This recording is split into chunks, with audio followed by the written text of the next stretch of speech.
قضاوت درباره مسیح رسولان.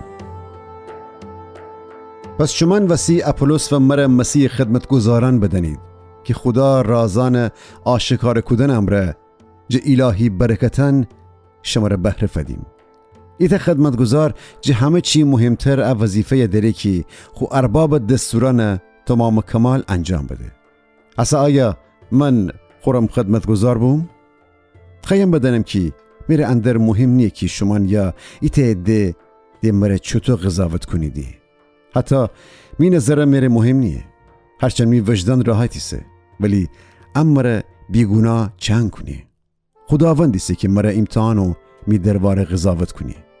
پس درباره هیچ کس بیشتر جه اونی وقت قضاوت نکنی تا انکی خداوند بیه. وقتی خداوند بگرده همه چی آشکار کنه و همه کس آشکار دینه ده که هر تا جه امان امی دیل جلف جگا درون چطور چی آدم بیم و چی نیت امره خدای خدمت بکدیم. او زماتی میان خدا هر کسا هندر که لیاقت داره تشویق کنه. پس ای برارن و خخورن من جه خودم و اپولوس مثل بزیم تا حرف معنیه بفهمید که جه اون چی بینویشته ببسته پیشتر نشید. او وقت انا وسی که ایت جشمی رهبران شاگرد ایسید و اویت رهبر شاگرد نید شما را گلاز نکنیدی.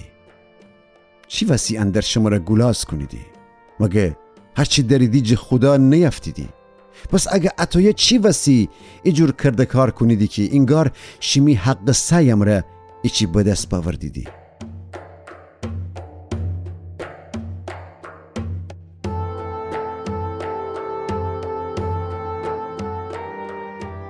شما گمان کنیدی از تمام روحانی برکتانه که خستیدی به دست باوردید و جلهاز روحانی بینیاز ایسید. سلطانان منستان پادشاهی تخت سر دفرش دیدی و پاک امر جه خاطر دید. ای کاش رسرسه سلطنت تخت رو نشتی بید، چون که اوتویی امانم تنستیم شیمی امر سلطنت بکنیم. بعضی وقتان فکر کنم که خدا انگار امان رسولان بنا آخر صف جنگ اسیران صف کی مردن محکومی سید و مردم چومان ورجه او سپاه سربازان کی پیروز بسته دنبال سر حرکت کنده، چون که امان ایت جگا ایسیم کی مردم و فرشتیان تنده امره بدیند. شما نمره گیدی شمی اعتقادان شما را احمقادمان منستن چکده، ولی شما عاقل و با فهم مسیحیان نیستید. امان سستیم ولی شما پرزور. امان همتن پست به حساب آورده ولی شما را احترام نهده. تاسه همیشه ویشتایی و تشنگی بکشیم. رخت نشتیم که امره جز سرما دور بداریم. امی امره ناجور کرده کاران ببسته و سرگردن بیم. امی دستان امره کار بکودیم و زحمت بکشیم که امی زندگی سر سامان بدیم. هر کی امره لعنت بکود اونی ری خورم دعا بکودیم. هر کی امره عزت آزار بکود تحمل بکودیم. وقتی امره افترا زنده ملایمت امره جواب دهیمی، ولی هر جور کی ببه آتشخلان منستن امی امره کرده کار بی.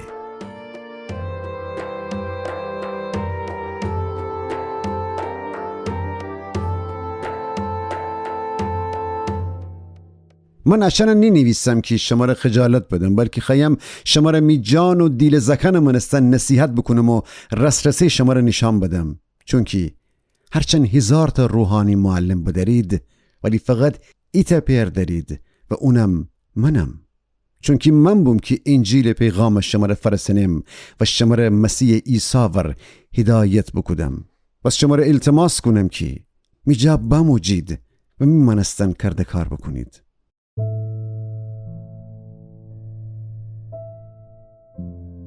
انا وسی تیموتائوس اوسه کنم که اکار درون شما را کمک بکنه.